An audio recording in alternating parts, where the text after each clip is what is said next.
పెళ్ళైనా పండగైనా వేడుక ఏదైనా పట్టు చీరల ప్రత్యేక వేదిక వారాహి సిల్క్స్. సాంప్రదాయానికి సౌందర్యానికి వారధి. నమస్తే, నేను Keshav. Welcome to Suman TV.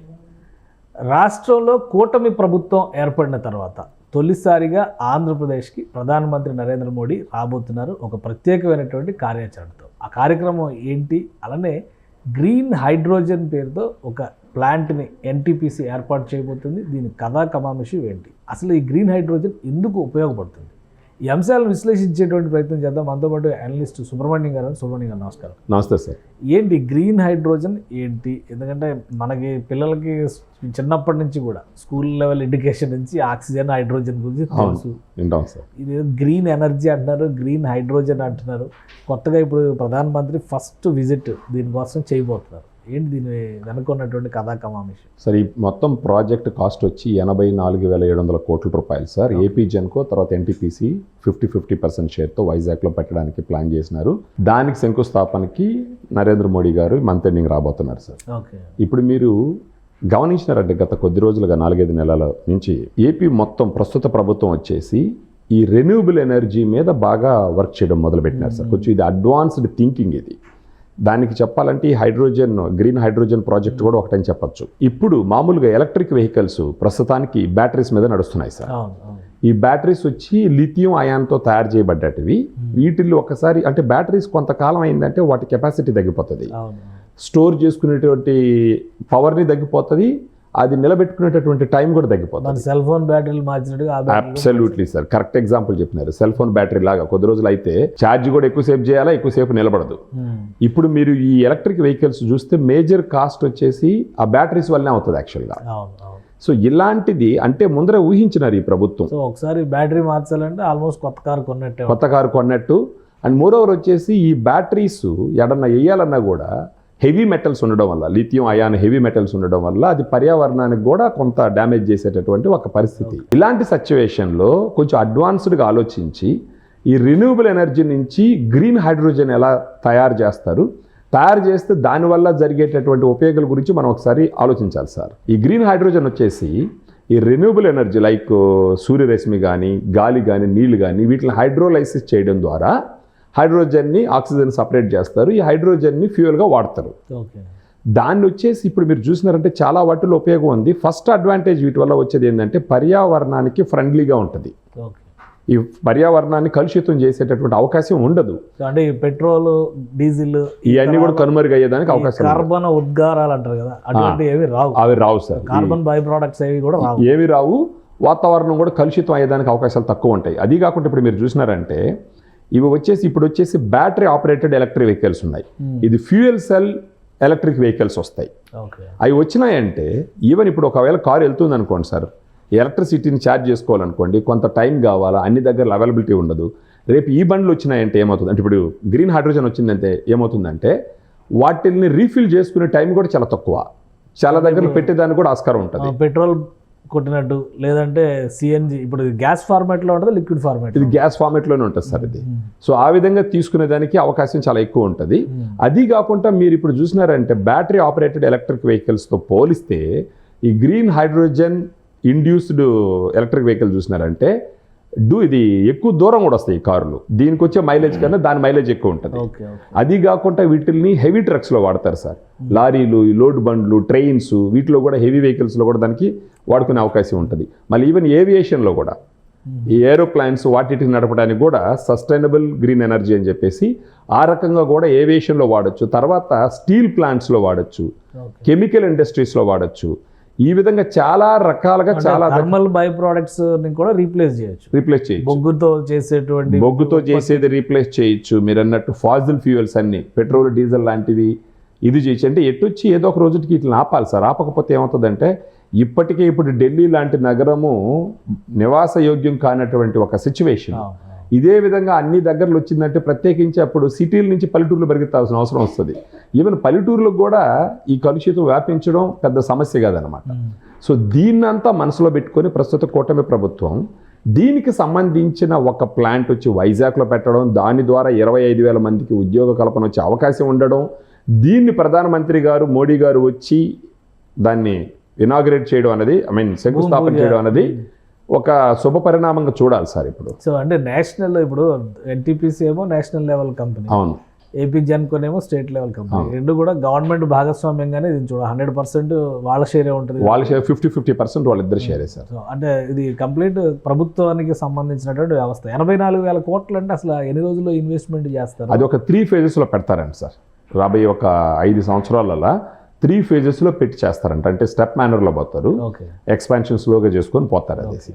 కానీ దీనికి ప్రధానమంత్రిగా రావడం అన్నది కొంచెం ప్రత్యేకత సంతరించుకునింది దీనికి యాక్చువల్గా. సో ఇంకా ఏమైనా ప్రత్యేకతలు ఉంటాయి ఆ రోజు? ఓన్లీ దీనికి భూమి పూజ చేసి ప్రధానమంత్రిగా వచ్చారంటే ఒక 4-5 కార్యక్రమాలు ఉంటాయి సార్. అంటే ఇంకా ప్లానింగ్ ఉండొచ్చు వాళ్ళకి, ఇంకా మనకి రివీల్ కాలేదు. కానీ నేను చంద్రబాబు నాయుడు గారు అసెంబ్లీలో చెప్పిన సమాచారం ఏంటంటే ఆయన వస్తారని చెప్పేసి అని. కేవలం ఆయన వచ్చినారంటే ఇది ఒకటే ఉండదు కదా సార్, మేబీ ఇంకా కూడా ఏదైనా ఉండొచ్చు అక్కడ, అవకాశం ఉంటుంది. ఇంకోటి అసలు ఇప్పుడు ఈ బయోఫ్యూయల్స్ మీద ఆల్రెడీ రిలయన్స్తో ఒప్పందం చేసుకున్నాం. అవును, 5 సంవత్సరాలకు సంబంధించి. అది కూడా ఇప్పుడు సిఎన్జి ఎట్లయితే మనం వాడుతూ ఉన్నాం, అదే విధంగా గ్యాస్ రీప్లేస్మెంట్ అది సిబిపి ఏదో కంప్రెస్డ్ బయోగ్యాస్ అని చెప్పి సిబిజి అని చెప్పి దాన్ని చేశారు. అవును, ఇప్పుడు ఇది హైడ్రోజన్ వస్తుంది. మళ్ళా టాటా పవర్స్ వచ్చేసి రెన్యూబుల్ ఎనర్జీలో 40,000 కోట్లు పెడుతున్నారు. సో అంటే ఈ మొత్తం పవర్ సెక్టర్ మీద దాదాపు 10 లక్షల కోట్ల ఇన్వెస్ట్మెంట్స్ ఎక్స్పెక్ట్ చేస్తున్నాం చంద్రబాబు నాయుడు గారు అసెంబ్లీలో అనౌన్స్ చేశారు. అందుకని వాళ్ళ పాలసీ కూడా సింపుల్ చేసినారు. అంత రిక్వైర్మెంట్, అంత ఇన్వెస్ట్మెంట్ పెట్టేంత కెపాసిటీ ఇప్పుడు ఉందా దేశంలో? సార్ ఇప్పుడు మీరు చూసినారంటే ఇక్కడికి వచ్చిన కంపెనీలన్నీ టాప్ మోస్ట్ కంపెనీలు సార్. మీరు చూసినారంటే టాటా కానీ, తర్వాత రిలయన్స్ కానీ, ఇప్పుడు 2 అతిపెద్ద ప్రభుత్వ సంస్థలైన టీఎన్పిసి, తర్వాత ఏపీ జెన్కో. సో ఉంది సార్, అది ఇప్పుడు ఉంది. కానీ ఇక్కడ వచ్చిన అడ్వాంటేజ్ ఏంటి అని అంటే ఇది ఒక అడ్వాన్స్డ్ బిజినెస్ కాబట్టి వీళ్ళ యొక్క ప్రోయాక్టివ్నెస్తో వాటిని అన్నిటిని తీసుకొచ్చి ఆంధ్రప్రదేశ్లో పెట్టడానికి ప్రయత్నించి దీన్ని ఒక రెన్యూబుల్ ఎనర్జీ 4 నెలల్లోనే ఇవన్నీ జరుగుతున్నాయా, లేదంటే అంత ముందర వేసినటువంటి? ఇప్పుడు ఎందుకంటే ఇప్పుడు ఈ ప్రాజెక్ట్ అప్పుడు ఎప్పుడో చెప్పారు కియా మోటార్స్ ఈయన కాదు, రాజశేఖర రెడ్డి ఎప్పుడో లెటర్ రాశారు, ఆ లెటర్ వల్లనే కియా మోటార్స్ వాళ్ళు వచ్చారని చెప్పారు వైసీపీ వాళ్ళు. క్లెయిమ్ చేసుకోవచ్చులేండి సార్. ఫర్ ఎగ్జాంపుల్ ఇవి ఎక్కడ స్టార్ట్ అయినాయి? ఇప్పుడు ఈ 4 months లో జరిగినటువంటి డిస్కషన్స్, ఒకటి రిలయన్స్ వాళ్ళు చెప్పిన దాని ప్రకారం ఏపీ అనౌన్స్ చేసినటువంటి గ్రీన్ ఎనర్జీ పాలసీ చూసినాక మేము 30 days అయింది సార్, అది స్టేట్ రావాలని ఇంట్రెస్ట్ చూపించాం అని చెప్పారు. అలానే ఇప్పుడు ఎన్టీపీసీ ఈ కొలాబరేషన్ కూడా ఈ 3 నెలల్లో వర్కౌట్ అయినటువంటి కొలాబరేషన్గానే చూడాలా సార్? దీని గురించి ఇంతకు ముందర కూడా డిస్కషన్ జరిగింది సార్. 2023లో ఆ టైంలో కూడా డిస్కషన్ జరిగింది. కానీ పాయింట్ ఏంటంటే మనం ఇక్కడ చూడాల్సింది వీళ్ళ ఎకో ఫ్రెండ్లీ పాలసీస్ వలన ఇంట్రెస్ట్ అయ్యి మళ్ళీ దాని గురించి కొంచెం ఆలోచించుంటారు. అంటే సార్ ఎలా ఉంటుందంటే ఇదే రిలయన్స్ గ్రూపు, ఇదే టాటా పవర్స్, ఇదే అదానీ గ్రూపు, ఇదే ఈ ఏపీ జెన్కో, ఇవన్నీ ఇంతకు ముందర పరిపాలన టైంలో కూడా ఉన్నాయి. మనం చూడాల్సింది ఏంటంటే సార్ ఇదే Adani group, Reliance group, Tata powers, ఇదే టీఎన్పిసి, తర్వాత ఏపీ జెన్కో ఇంతకు ముందర పరిపాలన టైంలో కూడా ఉన్నాయి. కాకపోతే వాళ్ళ టైంలో ఫోకస్ వచ్చి కంప్లీట్గా వేరే వేరే విషయాల మీద ఉండింది. వీళ్ళు రాగానే ఏంటంటే భవిష్యత్తు బాగుండాలంటే ఉద్యోగాలు రావాలి, తర్వాత వాళ్ళు కంపెనీలు తీసుకొచ్చి ఇక్కడ పెడితే ట్యాక్సెస్ రూపంలో గవర్నమెంట్కి రెవెన్యూ రావాలి, దీని డైరెక్షన్లో పనిచేస్తున్నారు. కాబట్టి ఈవెన్ 4-5 నెలల్లోనే ఎన్నో పెద్ద సంస్థలు తీసుకొచ్చి పెట్టేటటువంటి సిచ్యువేషన్ రావడం జరిగింది సార్. అంటే గతంలో కూటమి గవర్నమెంట్ ఫామ్ అయిన వెంటనే కూడా 2 అగ్రిమెంట్స్ జరిగినాయి. ఒకటి NTPC, national thermal power corporation, ఇది మొత్తం బొగ్గు ఆధారిత విద్యుత్ ఉత్పత్తి పైన పనిచేసేటువంటి సంస్థ. ఇది ట్రాన్స్ఫార్మ్ అవుతుంది, హైడ్రోజన్ కాలానికి తగ్గట్టు. అవును. అలానే నేషనల్ హైడ్రో పవర్ కార్పొరేషన్, దాంతో కూడా ఏపీ జెన్కో ఒక అగ్రిమెంట్ చేసుకుంది రాబోయే రోజుల్లో. సో అంటే పూర్తిగా ఈ బొగ్గు ఆధారిత పరిశ్రమలను పక్కన పెట్టి క్లీన్ ఎనర్జీస్ పైన ఫోకస్ పెట్టింది ప్రభుత్వం అనుకోవచ్చా? మీరు ఇప్పుడు చూసినారంటే సార్, మనం కూడా నేషనల్ మీడియాని గమనిస్తున్నాము, న్యూస్ని చూస్తున్నాము. ఎంటైర్ ఇండియా మీద ప్రస్తుతానికి ఈ రెన్యూబుల్ ఎనర్జీ, గ్రీన్ హైడ్రోజన్ అంటే ఫ్యూచరిస్టిక్ ఫ్యూయల్స్ గురించి మాట్లాడుతున్నటువంటి రాష్ట్రం, ఇనిషియేటివ్స్ తీసుకొచ్చి కంపెనీలు తీసుకొచ్చి శంకుస్థాపనలు చేస్తున్నటువంటి రాష్ట్రం మనం ఖచ్చితంగా ఆంధ్రప్రదేశ్ అనే చెప్పాలి సార్. అంటే ఇమ్మీడియట్గా ఒకరోజు ఇది, నెక్స్ట్ డే ఇది. ఇప్పుడు చూడండి, మొన్న 3 రోజులు మనం విన్నాం. ఒకటి వచ్చి రిలయన్స్, తర్వాత టాటా పవర్స్, ఒకరోజు గ్యాప్లో నిన్న మళ్ళా ఈ ప్రాజెక్ట్ గురించి. సో దీన్ని బట్టి మనం చూడాల్సింది ఏంటి అని అంటే ఈ ఒక్క ఏరియాలో ప్రస్తుత గవర్నమెంట్ ఆంధ్రప్రదేశ్లో చాలా సీరియస్గా ఉంది. Maybe they have long term plans sir. వీళ్ళందరూ తీసుకొచ్చి పెడితే అంటే రేపు ఒక రోజు ఆంధ్రప్రదేశ్ రెన్యూబుల్ ఎనర్జీకి ఒక మేజర్ హబ్ అయ్యింది అనుకోండి, దానికి సంబంధించి ఫ్యూచర్లో వేరే ఇతరత్ర కంపెనీలు ఈ ఎనర్జీని వాడుకునేదానికి సంబంధించినటువంటి వేరే ఇతరత్ర కంపెనీలు అన్నీ కూడా వచ్చేదానికి అవకాశం ఉండే విధంగా మనం దీన్ని గమనించాలి సార్. రైట్, అంటే ఇప్పుడు 25,000 ఉద్యోగాలు వస్తాయి అంటున్నారు ఈ ప్లాంట్, ఈ ఒక్క ప్లాంట్ ఏర్పాటు ద్వారా. అవును, అంత పాసిబిలిటీస్, అంత వాస్ట్ ఇది ఉన్నటువంటి సెక్టార్ కింద ఉన్నటువంటి సెక్టర్ సార్. ఇన్ఫాక్ట్ కొంతమంది స్లోగా స్టార్ట్ అయ్యి ఫ్యూచర్ లో ఎక్స్పాండ్ అయిద్దని అంచనాలు కానీ దీన్ని చూడాలి. అంటే ఫేజ్ మేనర్లో పోతుంది సార్, ఇమీడియట్ గా రాకపోయినా కానీ. కొంతమంది చెప్పేది ఏంటంటే 30-35 వేలు దాకా కూడా వస్తుందని అంటున్నారు. సో ఫస్ట్ ఫేజ్ లో ఒక 25,000 ఉద్యోగాలు వచ్చే అవకాశం ఉంది. అంటే ఓవరాల్ గా 25,000 మంది ఉద్యోగాలు అన్నట్టు చెప్తున్నారు సార్, కానీ ఫేజ్ మేనర్లో వెళ్తుంది సార్ అది. ఇంకోటి, ఇప్పుడు ఆ ఎనర్జీ ఇక్కడ మనకు స్టార్ట్ అయ్యిందంటే ఇప్పుడు అది దానికి సంబంధించిన ఆదాయం మళ్ళీ వస్తుంది కదా సార్.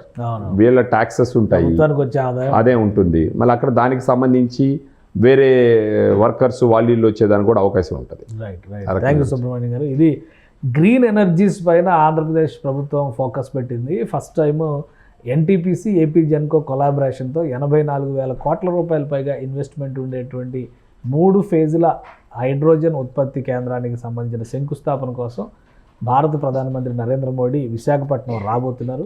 ఇది కనుక ఈ సెక్టార్లో ప్రారంభమైతే, ఒకవైపు బయోగ్యాస్లకు సంబంధించి రిలయన్స్తో ఒప్పందం, ఇంకోవైపు విండ్ పవర్ విషయంలో, సోలార్ పవర్ విషయంలో టాటా గ్రూప్తో ఒప్పందం, ఇప్పుడు ఎన్టీపీసీతో కొలాబరేషన్తో స్టార్ట్ చేయబోయేటువంటి ప్రాజెక్ట్. వీటన్నిటి తర్వాత ఆంధ్రప్రదేశ్ నాన్ కన్వెన్షనల్ ఎనర్జీస్కి, ముఖ్యంగా గ్రీన్ ఎనర్జీస్ అండ్ క్లీన్ ఎనర్జీస్కి ఒక ప్రధాన కేంద్రంగా మారే అవకాశాలు స్పష్టంగా కనిపిస్తున్నాయి.